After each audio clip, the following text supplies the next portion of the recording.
ఏమడుగుతారంటే sir మేము ఎంత లెక్కెత్తినా కూడా మా రాష్ట్రం వైపు నువ్వు చూడాలి సార్ అని అడుగుతారంట.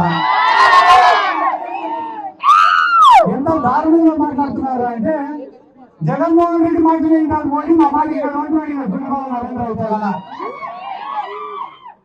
కాబట్టి వీళ్ళకు కూడా నేను చెప్పే మాట ఏమరా అంటే ఈ రాష్ట్రంలో మంచి జరగాలన్నా కేంద్రంలో మంచి జరగాలన్నా అది ఒక జగన్మోహన్ రెడ్డి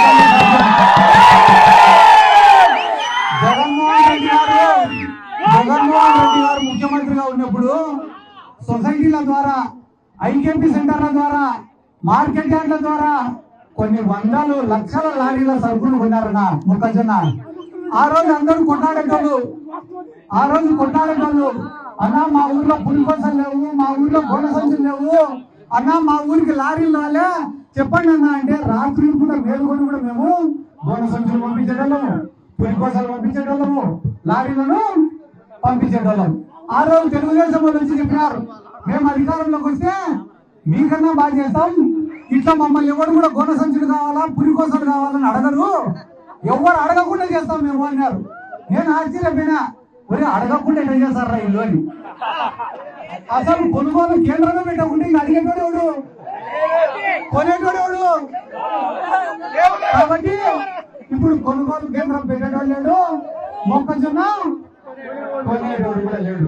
ఈ రోజు అధికారంలోకి వచ్చినప్పటి నుంచి ఈ రోజు వరకు చిత్తూరులో మామిడి రైతులు నష్టపోయినారు, ఈడ పొదిలికి పోతే పొగాకు రైతులు నష్టపోయినారు, మా కర్నూలుకి వస్తే ఉల్లి రైతులు టమాటా రైతులు నష్టపోయినారు, ఇక్కడికి వస్తే మొక్కజొన్న రైతులు ఎవరు ధాన్యం కొనుగోలు కానించి పత్తి కొనుగోలు కానించి ఈ రాష్ట్రంలో ఎవడన్నా సంతోషం ఉండేది ముగ్గురు మాత్రమే సంతోషం ఉన్నారు. ఒకటి చంద్రబాబు, లోకేష్, పవన్ కళ్యాణ్.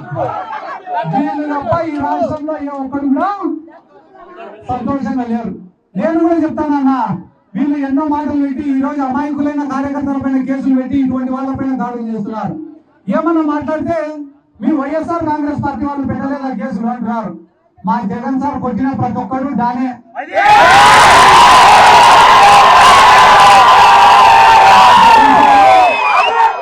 మా జగన్ సార్ అమాయకుల జోలికో పేదవాళ్ళ జోలికో కేసులు పెడితే తప్పు చేసిన దీపాల నరేంద్ర పైనను తప్పు చేసిన అచ్చెన్నాయుడు పైన వీళ్ళకందరికీ నాయకత్వం వహించిన చంద్రబాబు నాయుడు పైన కేసులు పెట్టాడు తప్ప